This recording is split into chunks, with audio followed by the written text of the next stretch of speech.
Hey there, strategic entrepreneurs. I'm Crystal Hunt. And I'm Michela Mitrani. We are here to help you save time, money, and energy as you level up your writer's career. Welcome to episode number 5 of the Strategic Authorpreneur podcast. On today's show, we're going to talk through the actual publishing process. So we'll deep dive into how we publish our books, why we chose those methods, tools, and platforms, and share any tips or tricks we have to offer up that you can apply to your own publishing adventures. So I want to know first, what made you decide to indie publish? What was it that brought you along that pathway? I actually, I was lucky enough, like somebody asked me this question at one reading that I did at the Vancouver Public Library a few days ago. And I was like, that's a very interesting question. And I was like, but I also have an answer, which was like independence. And so when somebody asked me that question, I was like, I got the answer. I really like to be independent on most of the things that I do. So when I was faced with the choice of, after finishing my first novel in Italian, what do I do? Do I start like the process of trying to be picked, or do I pick myself? This is not an easy choice. This is something that starts from the kind of personality you have. Publishing a book is daunting, even if there is somebody else that is helping you in the process. Publishing a book, your book, by yourself, it feels like crazy. I think the first time you think about that, because like when you do this, and what I was thinking was like, if you take this road, you're going to be both the person that takes the decision of plugging and publishing. So you're going to be both the judge and the jury at the same time. That's super, hyper scary. And that's why we need buffers, which are, for example, in the previous episode, we talked about the editor. It's because there is no way you can do a professional product and deliver it and package it professionally by yourself. That being said, independence was the thing that really drove me to learn all of the other things that are connected to self-publishing. Because the moment you write the book and you publish it, that's the beginning. That's not absolutely no way, shape or form how the things end. There is a word to understand after that. There is the copy editing kind of thing. There is like the marketing kind of things. All things that I'm still trying to figure out. All of these things that I'm still trying to understand, even though after years of doing this. But again, independence was the thing that really made the difference for me.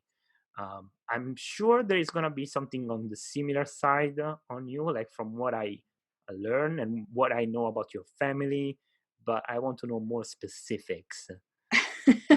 Well, we have to go back in time a little bit. We have to get in a time machine and go on a little journey to know how this shook out. I didn't intend to indie publish because back in the day that it wasn't a thing, right?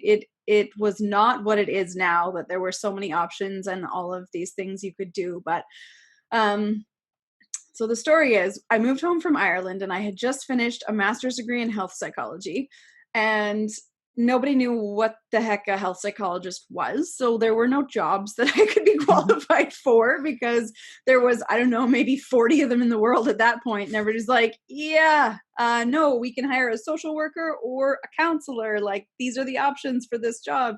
So I had a hard time explaining to people what I was doing. And, you know, I had always wanted to also be a writer. I had this dual thing going on my whole life where I wanted to do both. And my husband said, you know what? Okay, and at the time it was my boyfriend, said, okay, I'm working right now. Like, just do the writer thing for a little while and see what happens. And so I started writing, and I was doing kids' books at the time, partly because our daughter was little, so that fit in really well, but also because they seemed shorter. I thought that was an easier entry point, which it is not. That was a stupid assumption. They're freaking hard. But I managed to write a bunch, and I started actually mailing them out. I wanted to get them published. So I sent out one of the ones that I'd been polishing for like 2 years. And I sent it out. I found this publisher online. Yes, there was the internet even then, but it was fairly new. So I sent this manuscript to this publisher I'd found on the internet, and they sent me back a letter like 6 months later that said, "Oh yeah, great story. We don't publish this kind of book anymore, but we haven't updated our website. Sorry." So I'd waited like 6 months to get this letter that was basically like, "Oops." And so I was like, okay, super frustrated. So I sent out another one, same story, off to another publisher. And I waited for months. And eventually I get back this lovely letter that said, "This is great, but we don't publish rhyming books." And I was like, well, okay. And I didn't understand why at the time. We'll do a whole nother episode on children's books and rhyming books at some future date. And I could explain that little story. But through all of this, we had had some family stuff going on, and my aunt had actually been diagnosed with pancreatic cancer. And so I had gone to visit her in the hospital. And the last conversation we had, she was talking about how she had waited until she was an adult and her kids were mostly grown before she went back to school to be a teacher. And she said to me, like, don't wait. That was just what she was saying. Like, you know what you want to do, don't wait, find a way and make it happen. So that obviously had a pretty big impact. She passed away not long after. And so our family was all obviously a little shaken by that. And everybody was very much in the mode of, okay, we don't know how much time we have. And so for me, I internalized that as, this has been my dream to do this thing. Like, I'm not going to keep putting it off, because I don't want to be looking back later thinking, I wish I had had more time with this. So my grandmother, in the meantime, she was a librarian. So she was well familiar with books and all of that stuff. And she had wanted to write up her memoirs, so kind of a family history, which she had done, and had worked with and sort of one of those author services companies who helps you put your book together. I think it might have been Trafford that she used at that point. They were a Canadian company and fairly well known. And so I asked her, well, how did all of that happen? And she told me everything she knew about self-publishing. And so I dove into that children's book market at that point. And this is 2007. Like, this is really before it was cool, or even accessible, or even really smart to be doing it that way. It was so hard. But it taught me a lot of things that I was able to kind of apply. And when I did eventually make a leap into romance, I was coming to that decision from a really different place, I think, than a lot of people were. And when I was starting to write romance, we were still at the point where a lot of people were still traditionally publishing, even to the point of saying most people were still traditionally publishing. But that shift to indie publishing for romance authors was kind of just starting. And so I was looking around. I was part of the Romance Writers of America Greater Vancouver chapter, RWAGVC for short. And I was looking around at my fellow authors, who many of whom had built up solid publishing careers and were writing for publishers on the regular.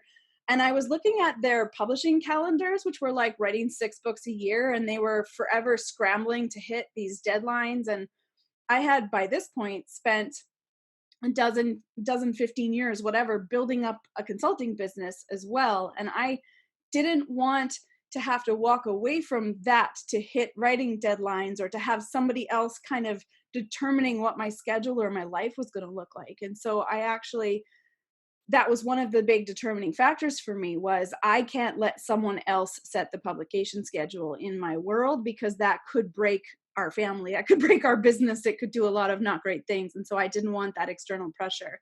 And the flip side of that was, some of those people were publishing series, and the publishers wouldn't always renew those series. And for somebody who was looking at having all of the books in the same series, I didn't want to have to reinvent a whole bunch of different towns and, start over from scratch. And at that point, people were still signing away character rights and things like that. And I didn't want someone else to be able to tell me if I could write or not write. So ultimately, it does boil down to the independence part.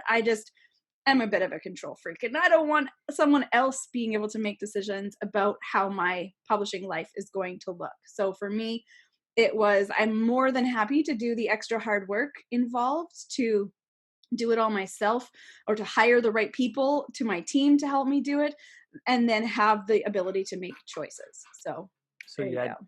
so you had that, I would say, early start, in the sense that you started doing that before, allow me this expression, self-publishing or publishing in general was cool, right? Yeah, So you yeah, started before that. yeah. So like if you have to count them, how many books like did you publish? In in total, Yeah. um, well, we published a lot of other people's books along the way as well, but of my own, Yeah. I Oh think the yes. next one is maybe number 40, because 40. I did some sort of traditional-ish arrangements where I wrote for an educational publisher in Korea for a Mm-hmm. long time as well. Mm-hmm. So I did a ton of stuff under pen names and kind of like ghostwriting for them, some of it under my own name. Mm. And then romance books, and I wrote some nonfiction books along the way, as well as the kids books and a couple journals and things like that. So So we'll say 40. yeah. So that's an indicator, interesting, I think, also for the audience. Like I wrote 7, so I'm like here, and you're like here. So I'm looking at you like, okay, I got some things to do, like on the to-do I list. think I Write have a faster. I think I have a decade on you age-wise though. So I have a But then, little bit of a head start. but if you think about that, it's interesting, like because like the amount of work you put there, and the amount of time, like some things that you saw didn't actually work, but then you double down your effort and you were able to pivot, right, on that kind of things. And now you're successful exactly because you understood what was working for you. And the thing that you said about I was looking at other people, and I was looking the way other people were publishing works, and that's one of the way you made your informed decision. I don't want to be that, I want to be me, Yeah. which I think it says a lot, an awful lot of things about who you are as a person, and where you want to be and where you want to go. So that's interesting. I did not know that. Yeah, I think mostly we learn from the things that don't work. Uh, if you have a book or an experience and it's super successful, you don't always learn a lot from it. No. You just think, yay, that worked, but you don't know why. But when something, doesn't go the way you thought it was going to go, or it really doesn't work, you do, well, maybe not everybody, but I find that I examine why not. And then I will alter things a bit and try again, because I truly do believe that the only way to fail at something is to stop trying. Like, as long as you are making changes and trying again, you're still making forward progress. The only way you don't succeed is if you quit, if you take yourself out of the game, because then you never know what was going to be the thing that you hit. And I know there's a super famous quote, which I will totally mangle, by somebody smart, maybe Steve Jobs or something, that's talking about um, that success is really serial failure while avoiding disastrous consequences.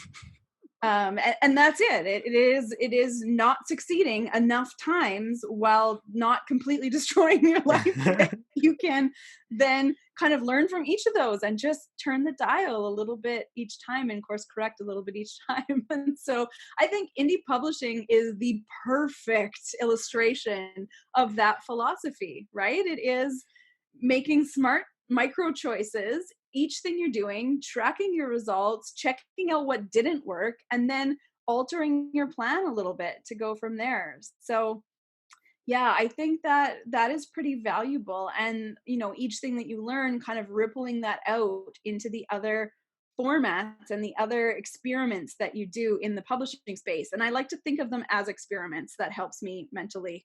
um, just learn from every type of experience, whether it feels good in the moment or doesn't.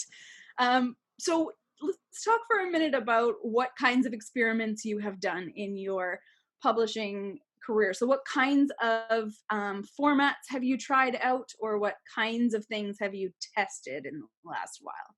Okay, I am actually in the middle of an experiment as we're speaking and talking, which is writing and publishing in my second language, English.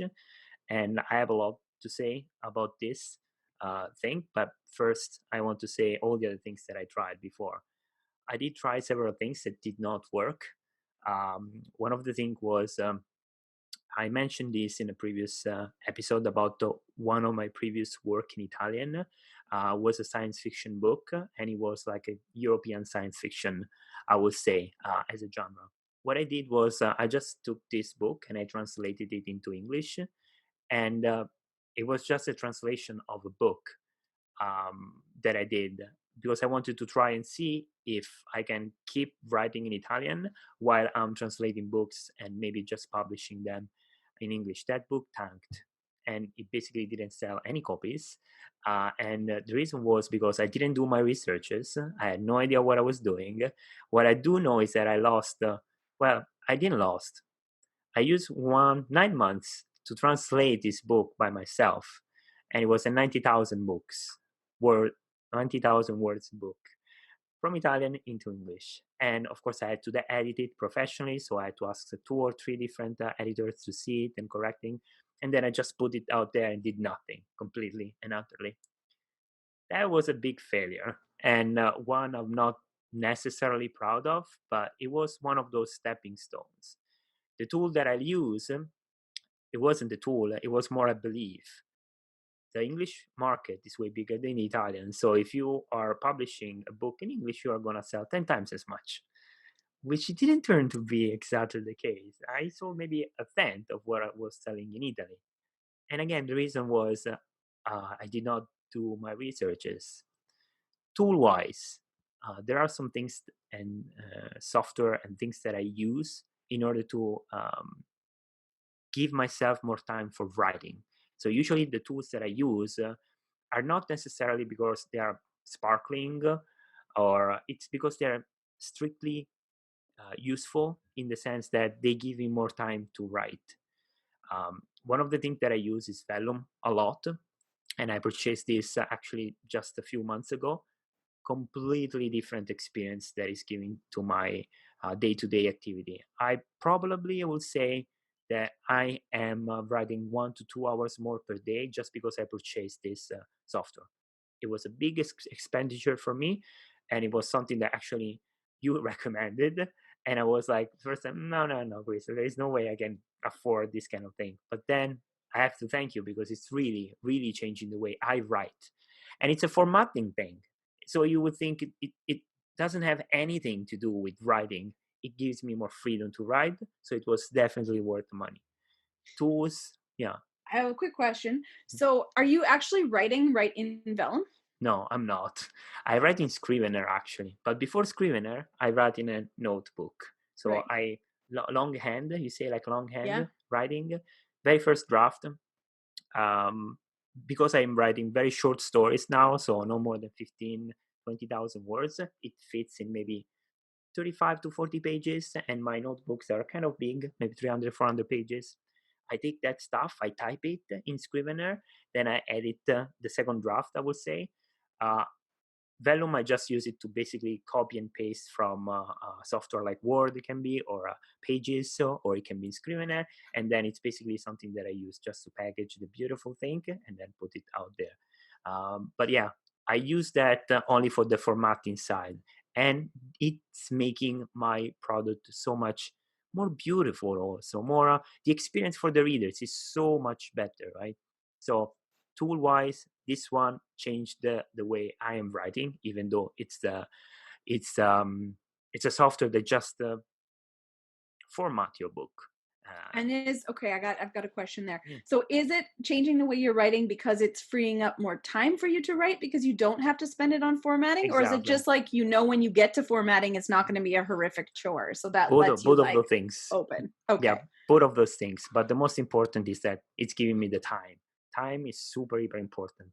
So I don't care how much it costed. And if I now find a software that seems like costing a lot, the question that I ask myself is this tool going to give me time? This is huge for me. Is it going to give me 30 more minutes per day? I'll say yes, I'll buy it, even if it costs a lot, because 30 minutes per day multiplied for 365, that's a lot of hours. And lots of hours are books. We know that, Crystal. So the only Time reason is words, and it then won't, words are money. that's what I'm saying. So tool wise, I would say, without saying too many things, like the mistake that I made was the omnilogos kind of thing and try to just understanding something without studying, without doing any kind of researches, without having any kind of data, which already touched on that point. Super important having some data to base our decision on. And I would say more on the ground to things. Vellum freeing up a lot of time, really, really, really saving me a huge investment of time on the formatting side. So when I did had to do the formatting with the Scrivener before, it was like really a pain in the beep. But now it's like something so beautiful. Just copy, paste, make sure that everything is correct and fine. Just export, and you have all the lovely formatting. I can't stop recommending this software enough. I basically also to my Italian fellows. Okay, so you've published ebooks, right? Which you lay out in Vellum. Do you also use Vellum for print book layouts? Yes, and I actually did it for the very last one that I published, Lord of Time. And again, it was so easy because before I had to use Word to reshape that kind of thing and then upload it on Creative Space, which now no longer exists. And that was so many other hours because the formatting would be completely different. And if you try to do that with Word, at least for me, it takes a lot of time and you want to punch somebody in the face at the end. But Venom, it's like just a click. You just click that. You make sure that it's, for example, 6:9 or 5:8.5, whatever it is. That is, it's gonna be the paperback format, and it's good. It's done. So I can't stress enough how much it is important for me to use this tool. Yeah, and I think it's important to point out too, like when we're comparing layout tools and we're talking about what you can use to format your book, it is possible to use Word to format your book. That is something you can do. There's a guide on KDP that you can Totally. download and follow all the instructions. So if Word is what you have access to, you can do that. You can use Scrivener to directly export to your ebook formats for sure. That is also an option. Again, it's a little fiddly. I found since Scrivener 3, the export function just breaks my head a little bit. So personally, I write in Scrivener and then I export to a Word document for my editing phase, and then I pull it into Vellum for layout.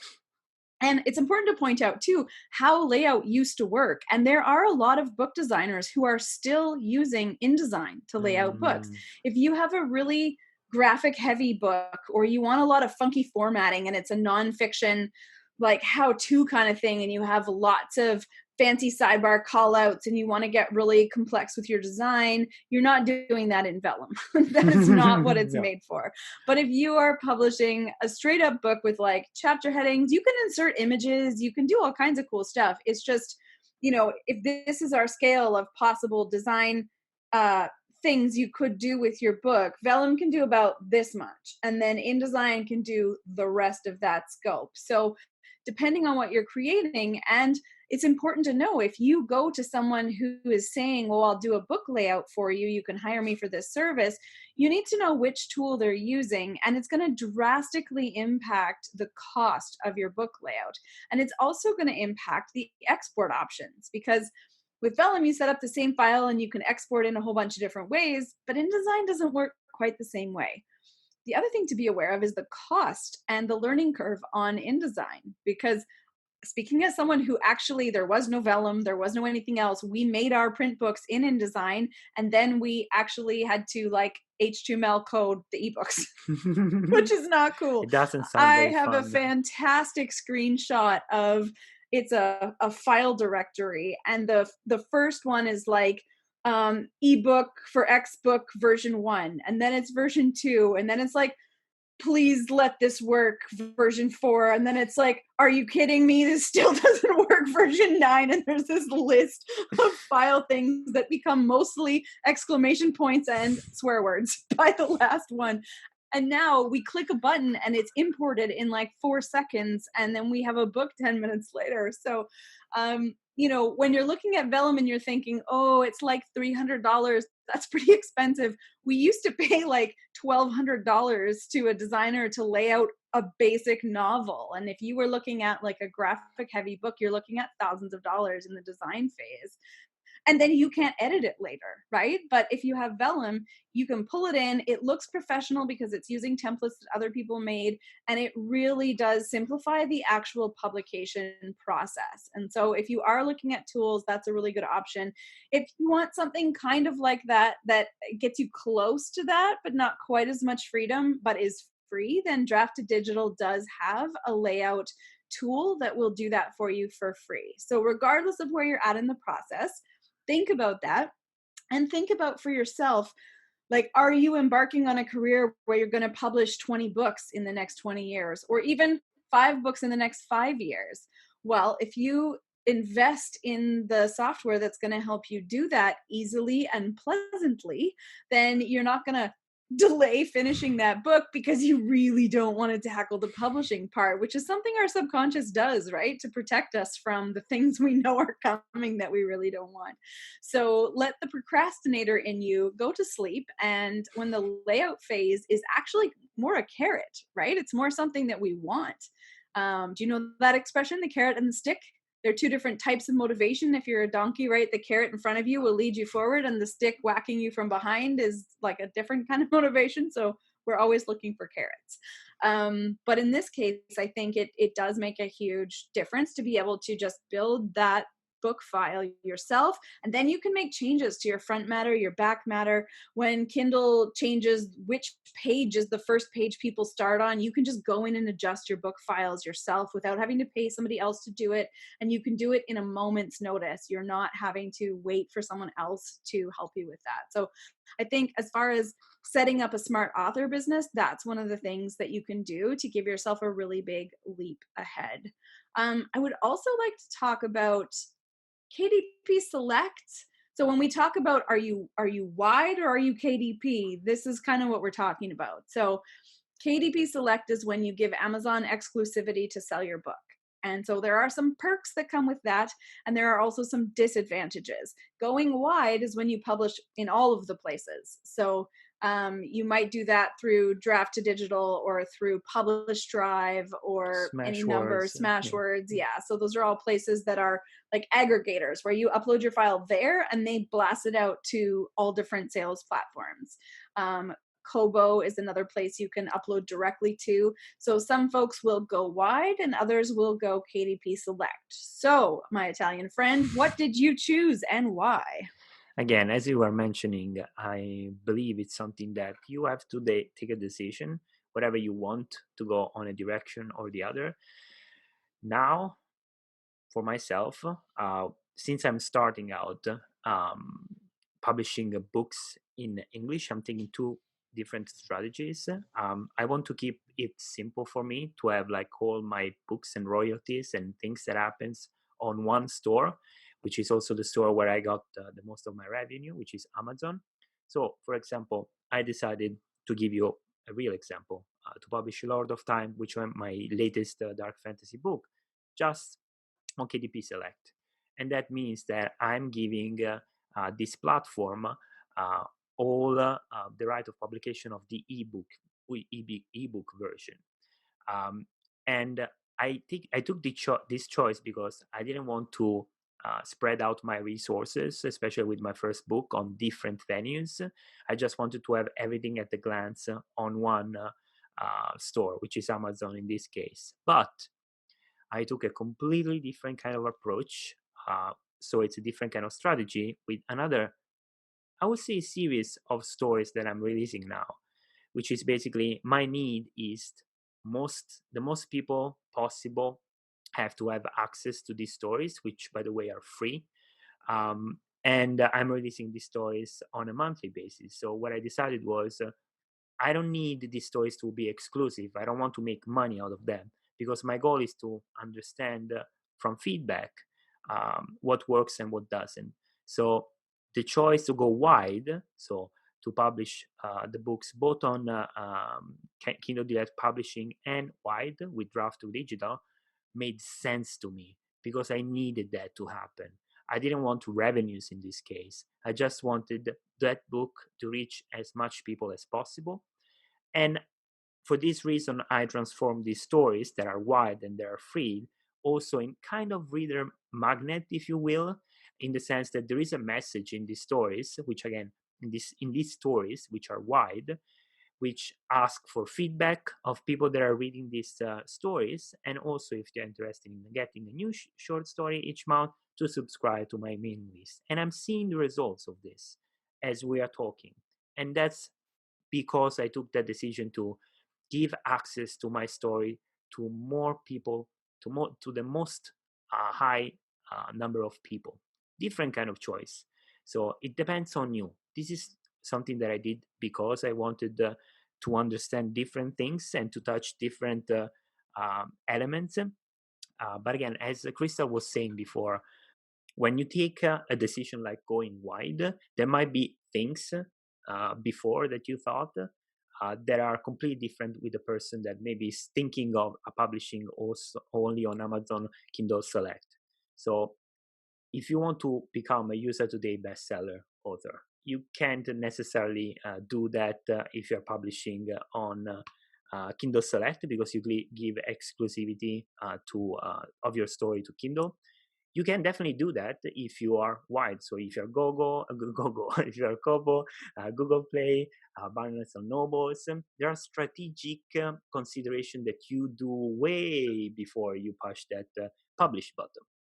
So that was my decision when I had to release that kind of book or those kind of stories. I do know that you have some goals related to your stories, and I do know that you have strategies in place to ensure that your books have the most success possible. And I also know that you take that kind of approach of thinking beforehand, before you're publishing those books, what kind of retailers you want to publish them.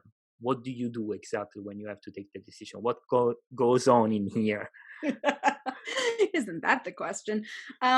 Yeah. So I have made this decision multiple times over my romance writing career, and I have adjusted at different times. Morally and sort of gut feeling wise, I would love to be wide because I would really like to reach the most readers possible. I would love to support all the different companies who are providing readers with books. That would be my preference. However, for the moment, for starting out, when you're just at that ramping things up phase, you have a few considerations. So one of them is, where's the money? So that the unfortunate reality is that building an audience wide takes a lot more time. A statistic I've heard from a few different people in a few different places is it takes about 2 years to really build a platform wide, to get to the point where you're actually seeing some, real sales revenue. I left all my books wide for the first year, and I think I had like $22 from everywhere that was not Amazon.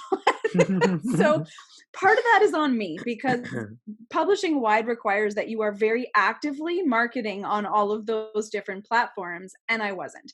I told myself I didn't have a responsibility to market for the first year. All I was focusing on was writing books and getting them released. And I just wanted to see what would happen organically with that. So I did do that, all of the books on all the platforms, just to see what would happen. Turns out a whole lot of not much for most of the places, but Amazon really did spike. And for me, I really noticed a shift in the revenue when I did go into the Kindle Unlimited program.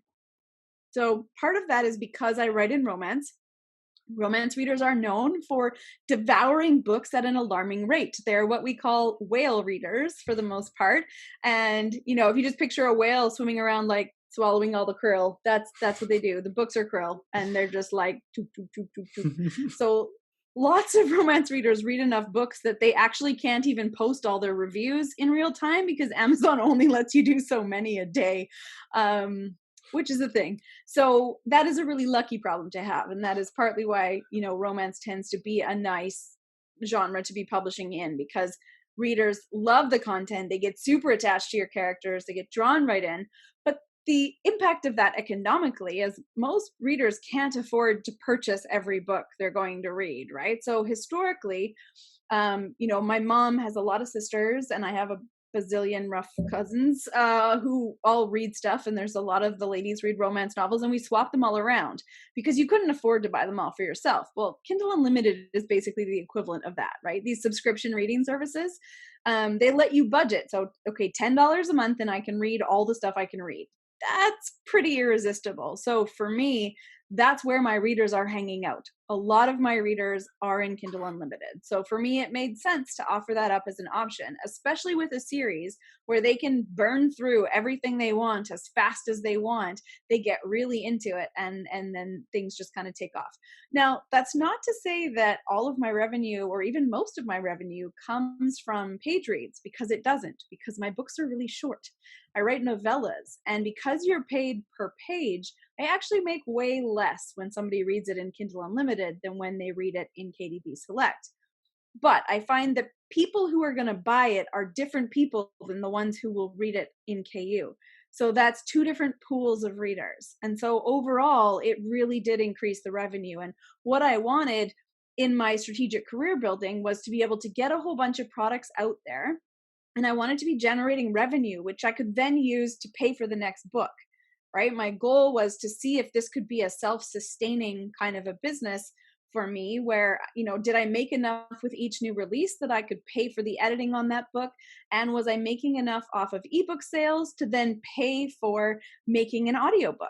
And so that's always been my goal is, when you make products that will last your whole lifetime, you have a lifetime to earn off of them. So I wasn't worried about making all of the money I ever needed to make off of that book right away, because I know that I'm building long tail income over time. And the more products I can produce, the more shot I have of those numbers getting big and impressive and sustaining me and my family as time goes on. And so that was the goal, was to be able to pull the money out of the existing books and put it back into reinvest in the business. So that's always been kind of what drives me. But I do have a go wide plan. It's just like a 3 to 5 year plan.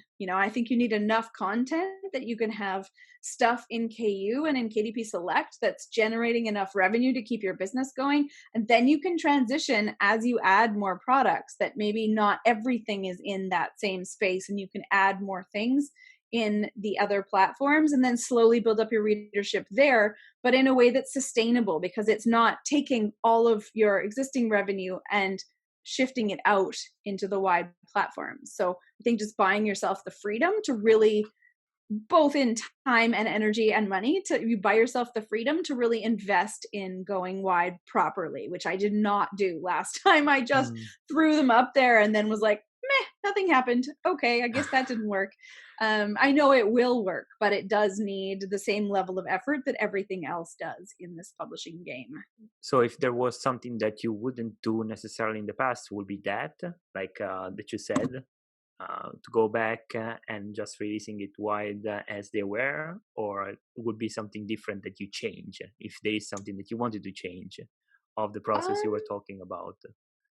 If it was the same me going back to the same, I definitely would choose to do the same thing again, because the only way for me to know if that was going to be better for me or not was to try it. And I think no author can tell any other author what will or will not work for them. I would just say, if you are going to go wide, you have to learn about it. You have to read about how it's working. A lot of the really successful wide authors right now maybe started in like 2010, 2011, 2012, when things were very different. And so they already have an audience there. So if you're looking to jump into it, you need to understand, how do you connect with those retailers? There's a great book by Mark Lefebvre called Killing It on Kobo. So I think, you have to do your research if you're going to go wide. You have to plan marketing campaigns. In Amazon, the algorithms bring the people to you. That is not the case on the other bookstores. The Apple bookstore, the Kobo bookstore, it's people deciding which books get featured still. It is not an algorithm. So you have to connect with those people. Otherwise, it doesn't work.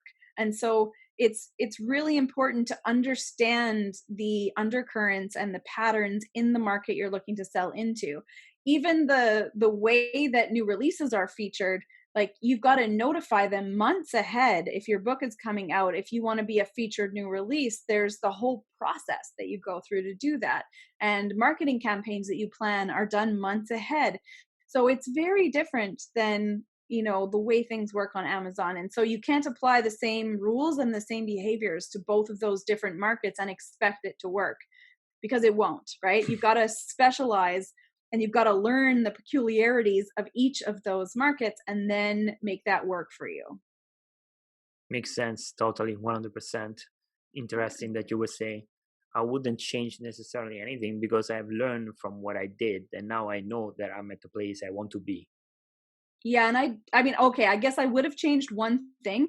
Mm. I would have written more. So there you is one know, thing. I did a bunch of testing and Mhm. things started to really ramp up, and then life happened and I was on like a monthly publication schedule, and I was just seeing this.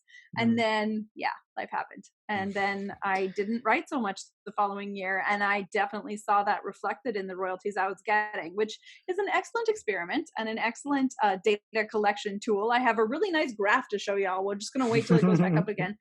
But I think that is, it's interesting to have that data, not just from somebody else, but from yourself. So yeah. Um, I want to know, what is something you have learned while going about your indie publishing journey that most surprised you? Well, one of the things was what I mentioned before, that not necessarily the way I was writing in Italy was going to be effective in the American Canadian market. Uh, One of the other things I would say, it's relating to writing and to storytelling more than publishing, though.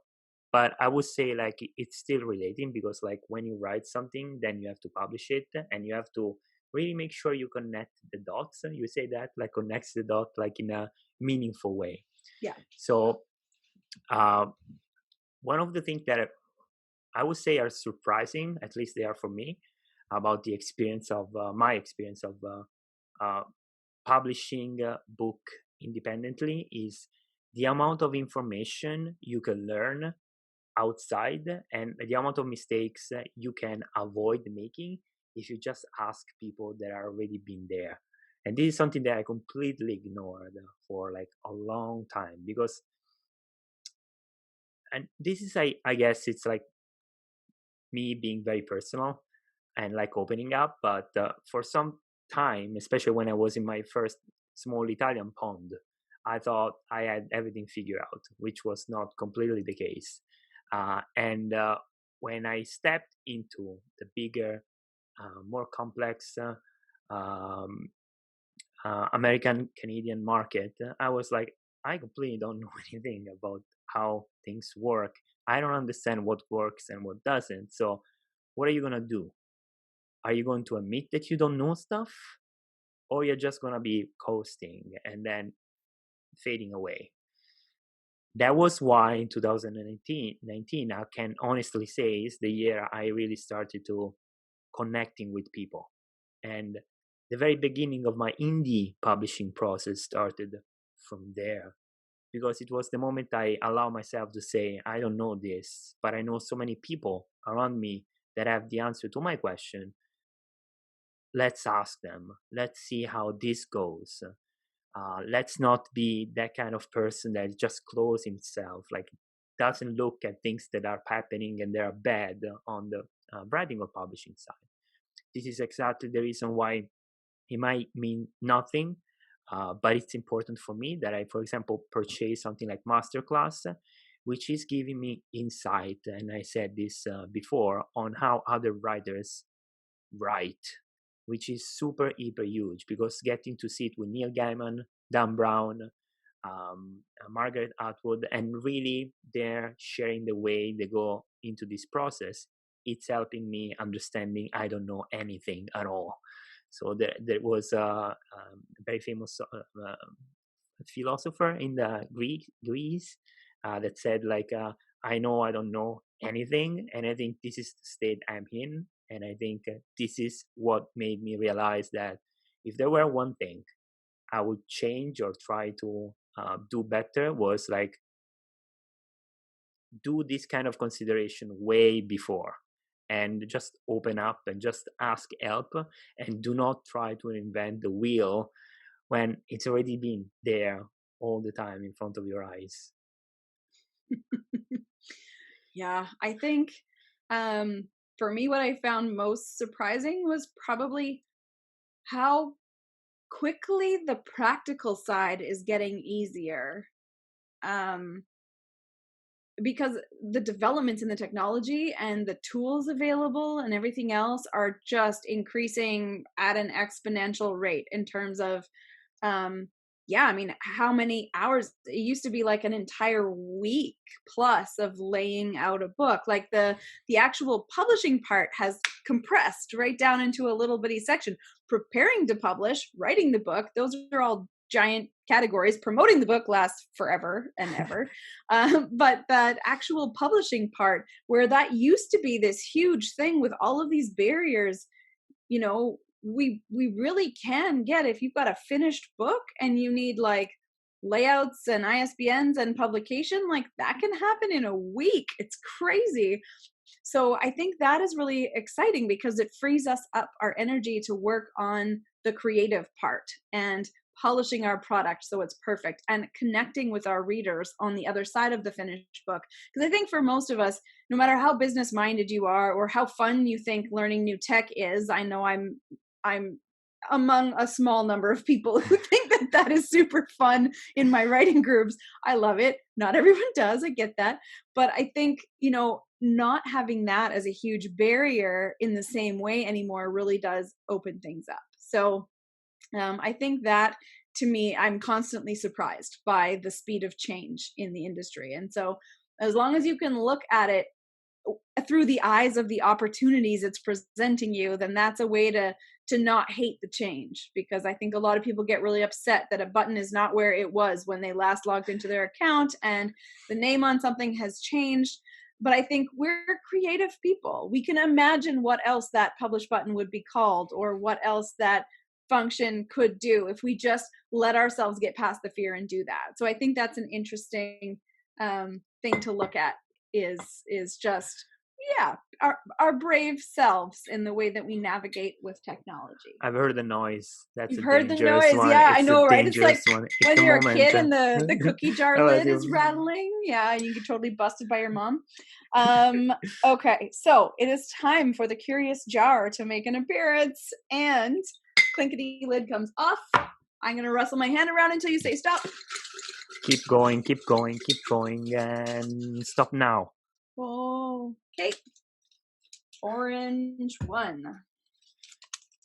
All right. Oh my word. Okay. Why are you laughing? I Oh don't like man, that. this is about to get real. Okay. What is your secret writing dream? What is your secret writing dream? By secret writing dream, you mean like a secret writing dream? Secret writing dream, like the writing dream story? Maybe secret writing dream. I guess it's a very Hey, generic. I don't even know who submitted the question. It's here. So we just have to interpret. You can put punctuation wherever you need to. What is your secret writing dream? What is your secret writing dream? Maybe she or he meant something that you want to be able to achieve, like it's your dream, what a writer should be. That sounds reasonable.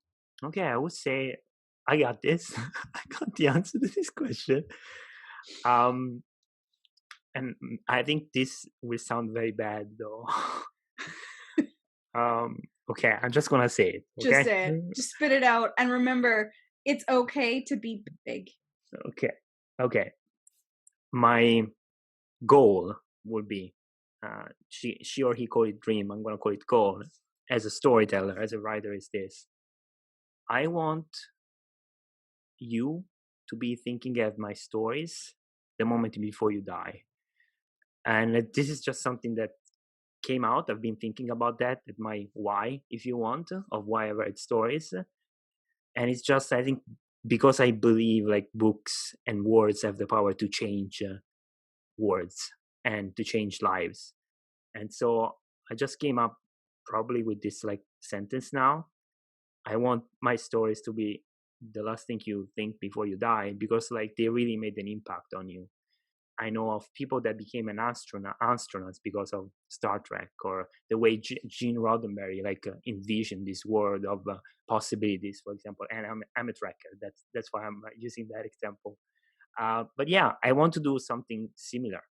I really want to be able to inspire you to change your day-to-day lives to the moment where there might be a reader that read one of my book and at the last moment was like, oh, it made sense, that story that Michele wrote, and I'm finding it out now, or it changed so much of what I am now.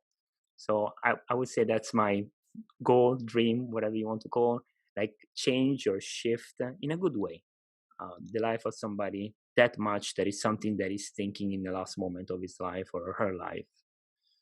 Did I go too deep? I think No, I think know. that's probably where that question was supposed to go.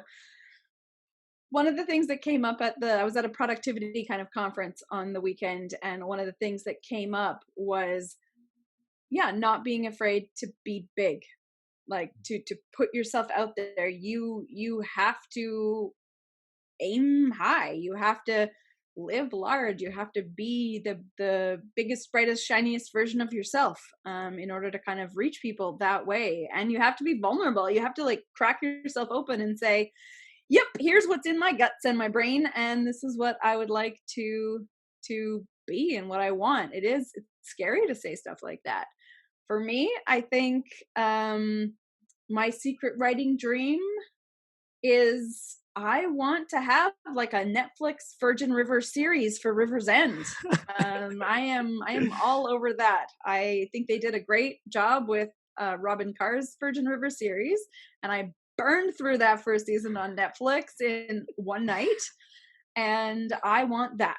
I want that kind of production, or Outlander, Diana Gabaldon's series that's been turned into the TV show. I have loved hearing her side of that process, and I can't even imagine what that feels like to see your story world come alive.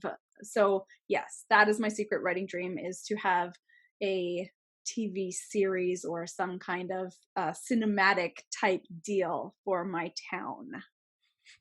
Yes. All right. On that note, we want to know what your secret writing dream is. So drop that in the comments. We would love to hear about it. And if you have a Curious Jar question, you can email it to ideas@strategicauthorpreneur.com, and we'll add it to our collection of little rainbow papers inside the Curious Jar. So if you are looking for show notes, links to resources we mentioned, and coupons or discounts on tools that we love, you can visit us at strategicauthorpreneur.com. And if you subscribe to the newsletter, each week we'll email you just one thing that we think will help you on your authorpreneur journey, and a link to our latest episode. And you'll get a gold star and 1,000,000 bonus points in the game of life if you leave a review for us wherever you listen to this podcast. We are a shiny new podcast, and we do need your feedback. We do need your reviews. Thank you so much for taking time out of your busy life to get to know us. And be sure to subscribe so you don't miss out on our next episode, where we'll take a deep dive into book launching strategy.